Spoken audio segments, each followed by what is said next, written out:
Dig Radio, l'instant inspirant, Marianne Castel.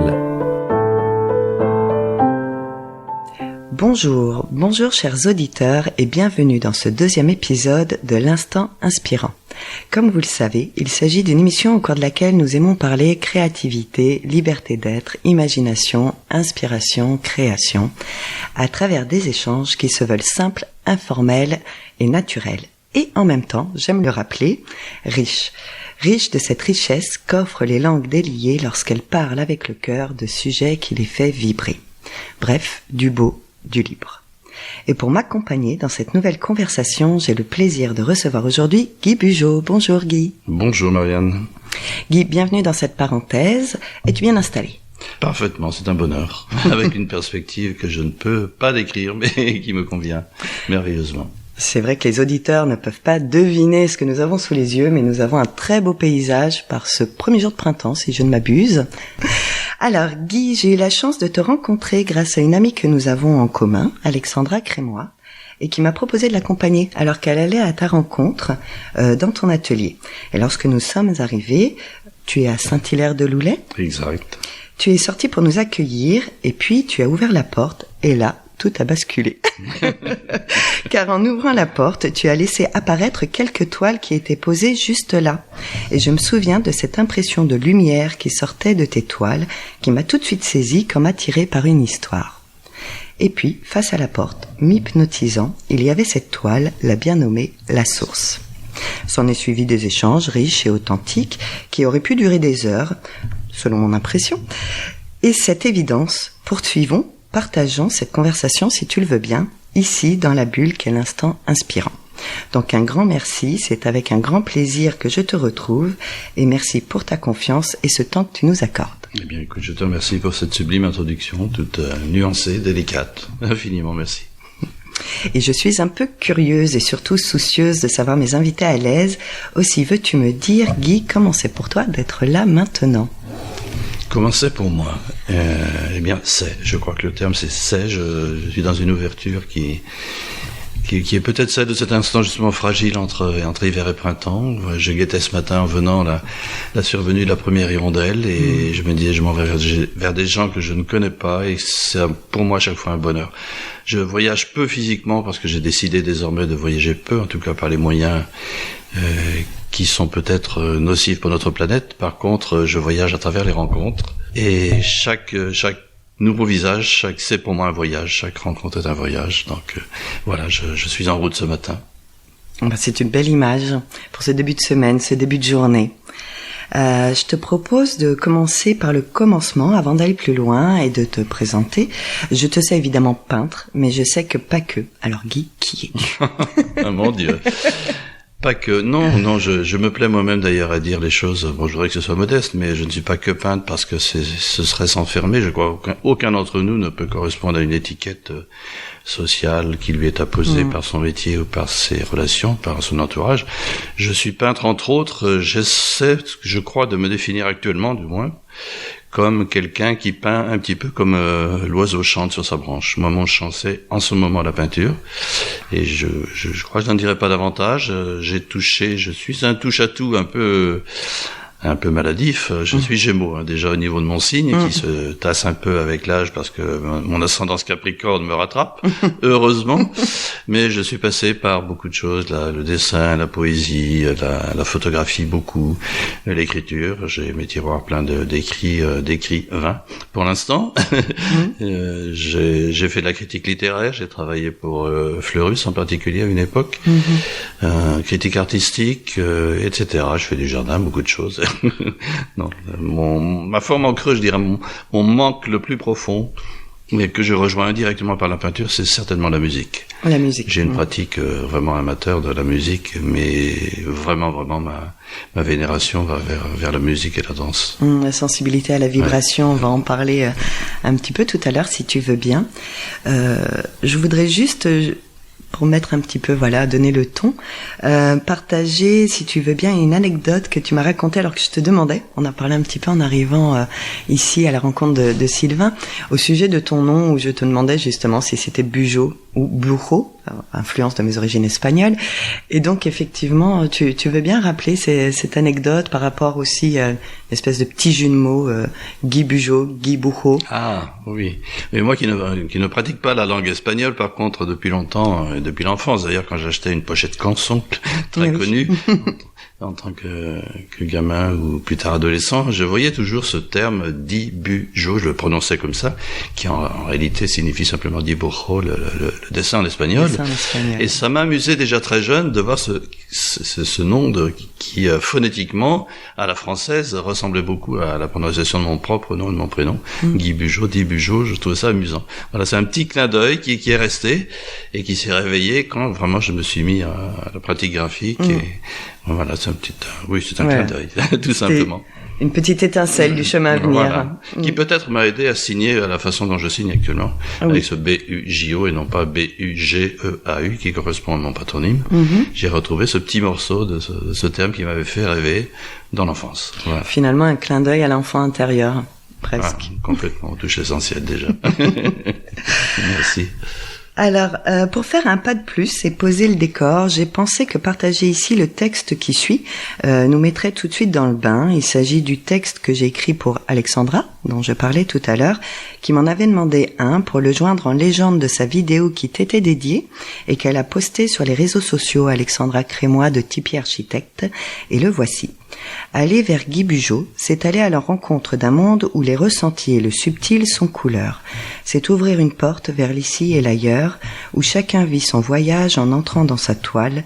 C'est se laisser envelopper d'une chaleureuse bienveillance et déconnecter. Le temps ralentit, s'arrête. Et pourtant le mouvement se poursuit, dans une bulle d'exploration infinie, méditative, imaginative, lumineuse. Peut-être ressentir un petit peu ce que j'ai pu expérimenter et vivre en entrant dans ton atelier. Et en réponse à ces mots, tu m'as écrit une réponse, si tu es d'accord, pour que je partage Bien sûr. Quelques phrases de ta réponse. À moins que tu veuilles les lire, je les ai Non, je t'en prie, j'ai plaisir à les entendre dans une autre bouche. Donc. Alors, allons-y. Les mots sont la couleur de nos pensées et sentiments, et leur incarnation sonore. Il m'est arrivé d'écrire que les peintres sont des musiciens qui se sont trompés de solfège, tout comme les poètes. Toujours est-il qu'un tableau coulé dans les mots d'un être de passage devient musique et se rapproche un peu plus de la source dont tout s'origine. On retrouve un petit peu cette référence à la musicalité. Est-ce que tu veux bien nous en dire un peu plus ? Oui, pour moi c'est un essentiel. La peinture pour moi c'est une décomposition du terme corps et graphie. Le corps et la graphie, je veux dire que pour moi la peinture est danse. Et danse D-A-N-S-E bien sûr, ce qui fait le lien d'ailleurs avec Sabine que tu as interviewé je crois l'autre jour. Pour moi c'est aussi une tentative encore de retrouver cette gestuelle musicale. Et souvent il m'arrive en début de journée devant une nouvelle toile de la danser en réalité, c'est-à-dire de faire une gestuelle qui participe de quelque chose. J'ai même de la peine à définir, c'est un besoin. J'ai souvent les deux bras qui partent dans une sorte de danse très douce, très lente, et comme si je recherchais quelque chose, un chemin.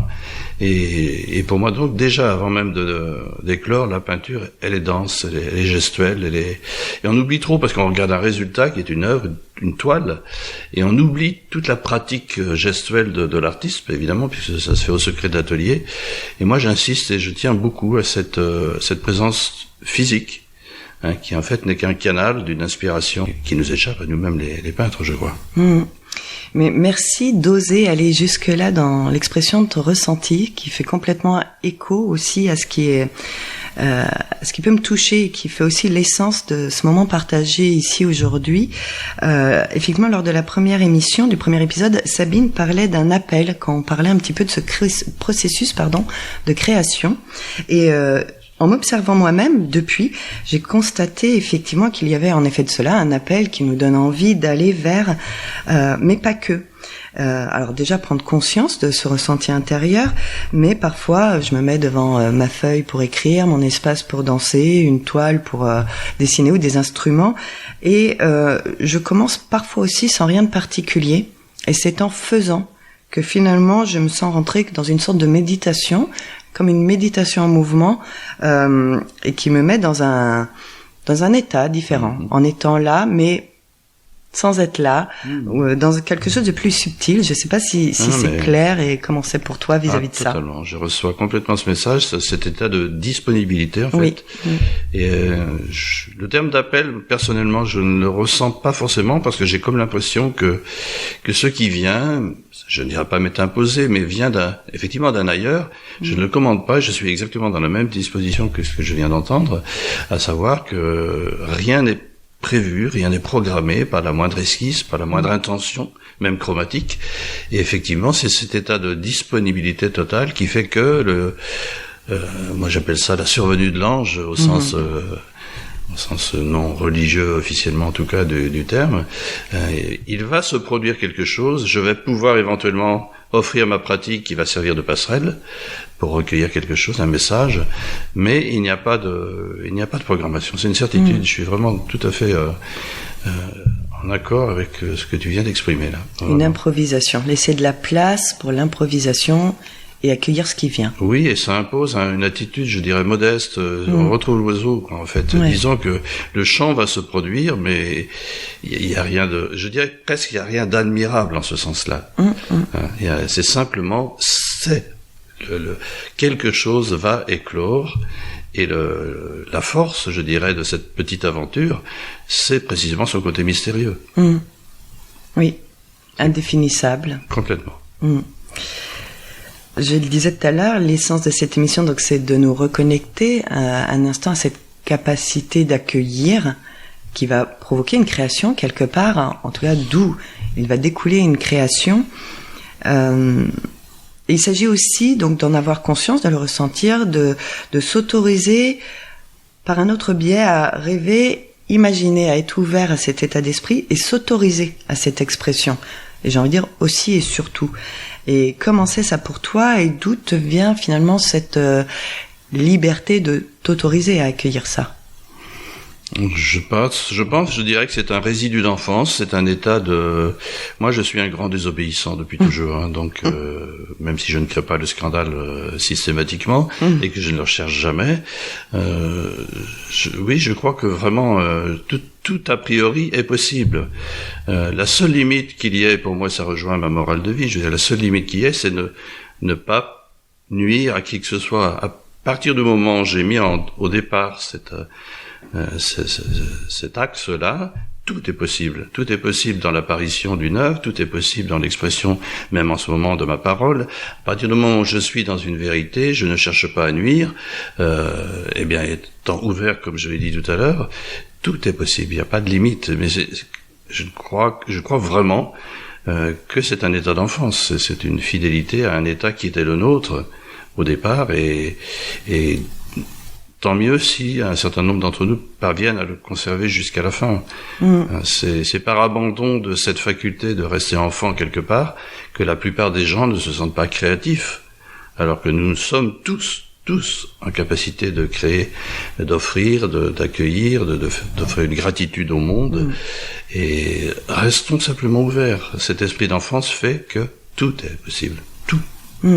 Oui, je te rejoins complètement, c'est en fait un état inné. D'ailleurs, il n'y a qu'à voir les enfants, leur spontanéité, s'inventer des mondes, des univers, des jeux pour se reconnecter à ça. Et pour autant, effectivement, il peut arriver que dans le parcours de certains, des événements de vie ou autres, fasse que cette capacité ait été un peu étouffée, complexée. Et effectivement, du coup, il y a l'aspect de préserver ce qui est quand ça n'a jamais été éteint.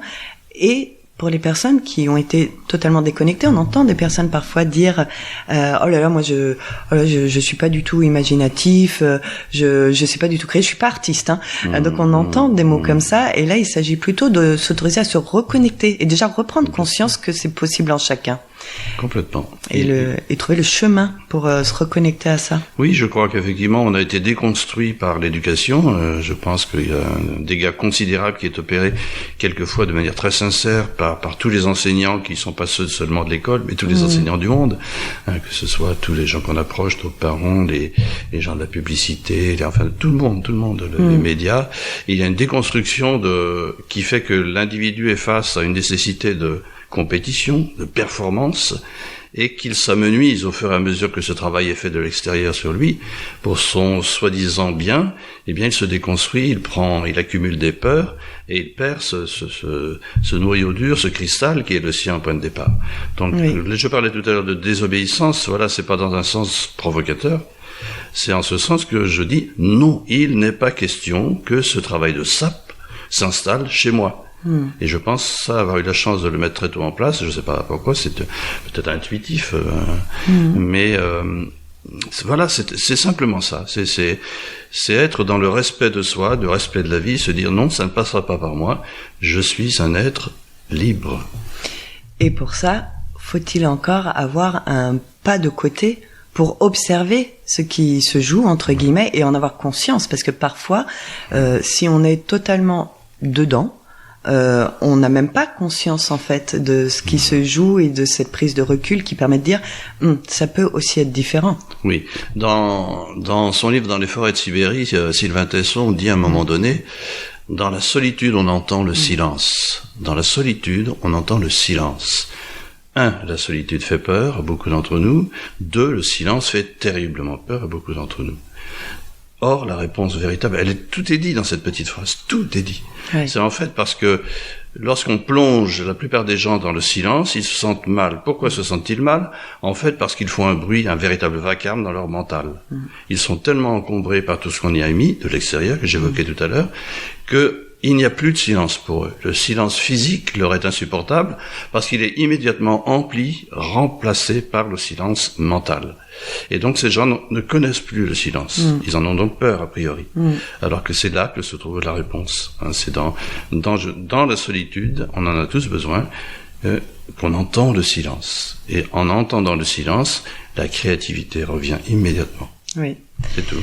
Le bruit, le vacarme pour béquille, pour éviter de faire face à ce qui est.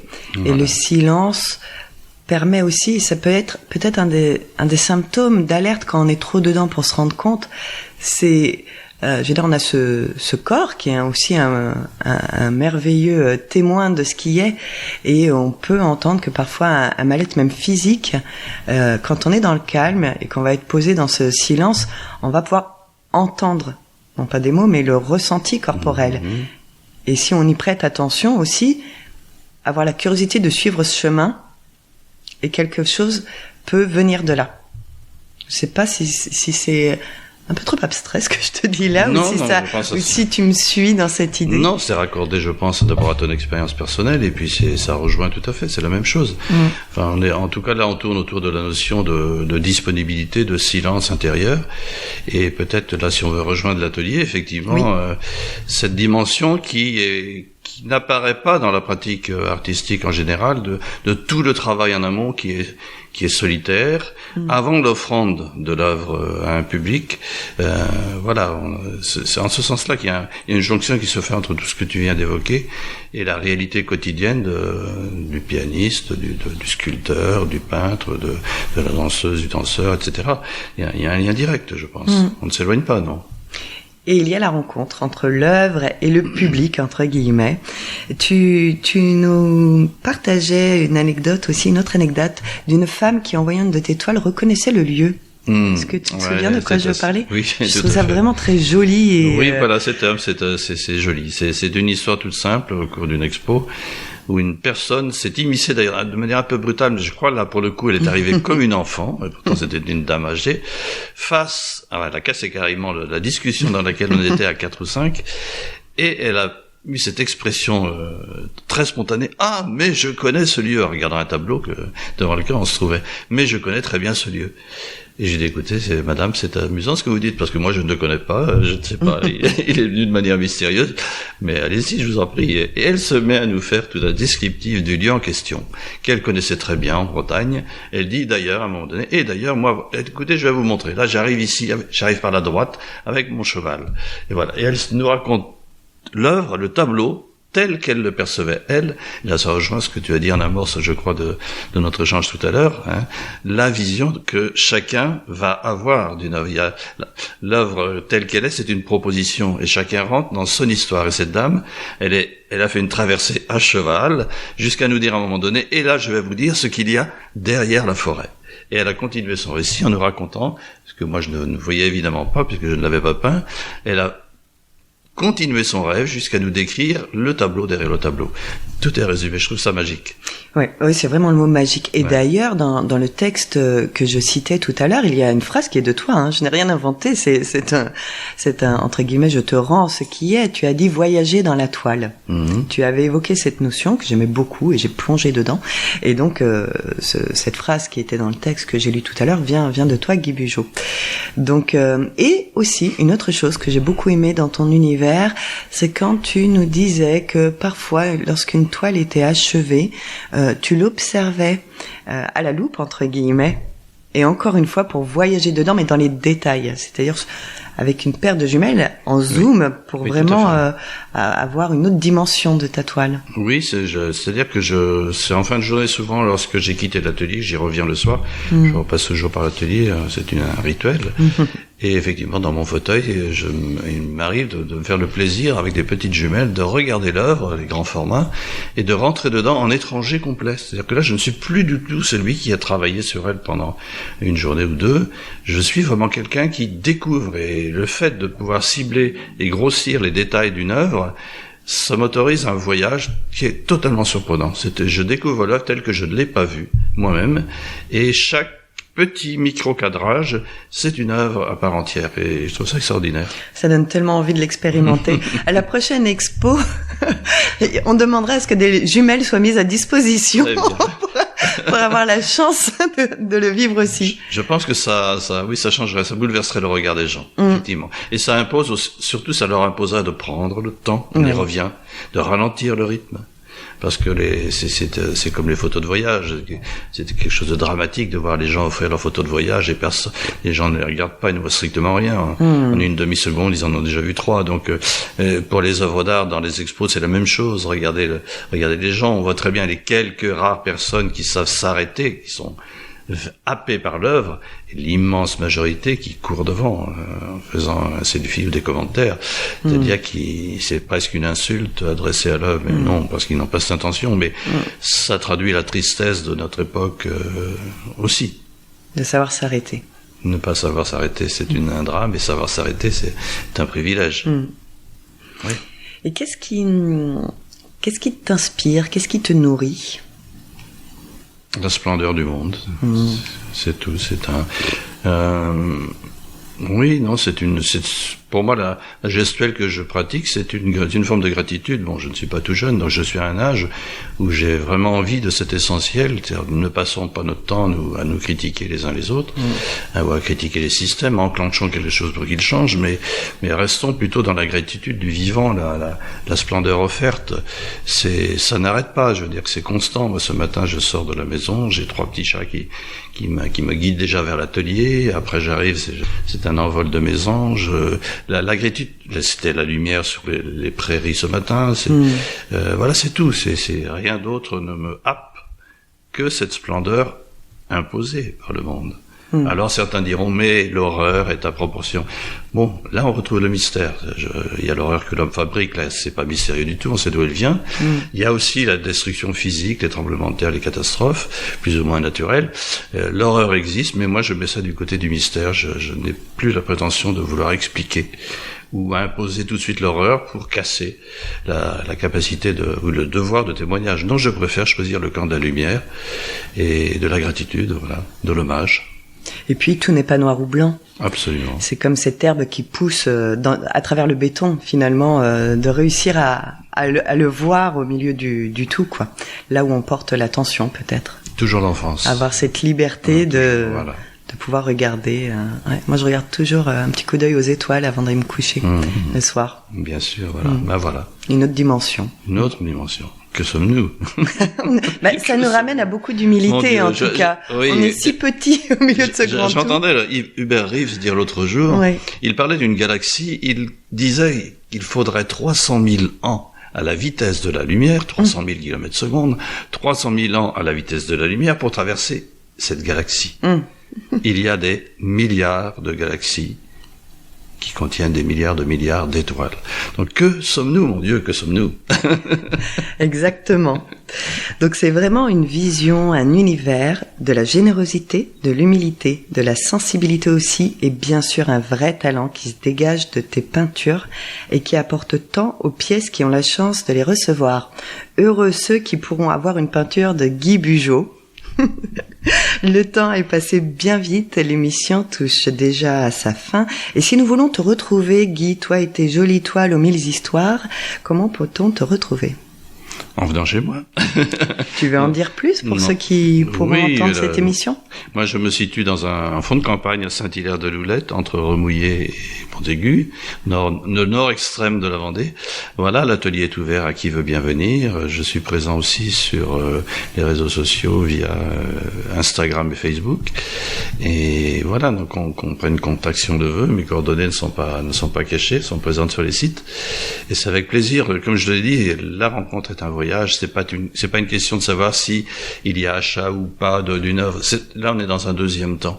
Le premier temps et le temps fondamental, c'est le partage. C'est la rencontre. C'est que l'œuvre s'adresse à quelqu'un, un inconnu, et que moi je reçois en écho, ça c'est ma petite gourmandise, le rêve de l'autre précisément. Ça c'est mon grand bonheur. Vraiment, après le reste est accessoire, c'est un plus. Mais non, c'est la rencontre. Donc oui, je suis ouvert à toute visite éventuelle, que les gens ne viennent pas, ne s'interdisent pas de venir chez qui que ce soit, quelque artiste que ce soit, pas complexe. Il n'y a pas les créatifs et les autres, comme on l'a dit tout à l'heure. Arrêtons avec ça et partageons. On vient tous du même endroit, on ira tous au même endroit. La source et la destination mystérieuse, voilà. Voilà. En boucle. Donc Guy Bugeaud, B-U-J-O, à Saint-Hilaire-de-Loulette. Eh bien, encore un grand merci, Guy, pour ce moment de partage passionnant, simple et riche. Merci à vous, chers auditeurs, pour votre écoute méditative, espérons-le. Et si vous avez aimé cette émission, n'hésitez pas à le faire savoir. Je vous souhaite à chacune, à chacun, une très belle journée remplie de créativité. À bientôt. Un très grand merci à vous. Merci à Sylvain pour l'accueil. Oui. Un très grand merci à toi, Marianne, pour cet échange vraiment lumineux. Merci à vous. Belle journée. Merci, Guy. Toute la journée, vous écoutez Dig Radio sur digradio.fr.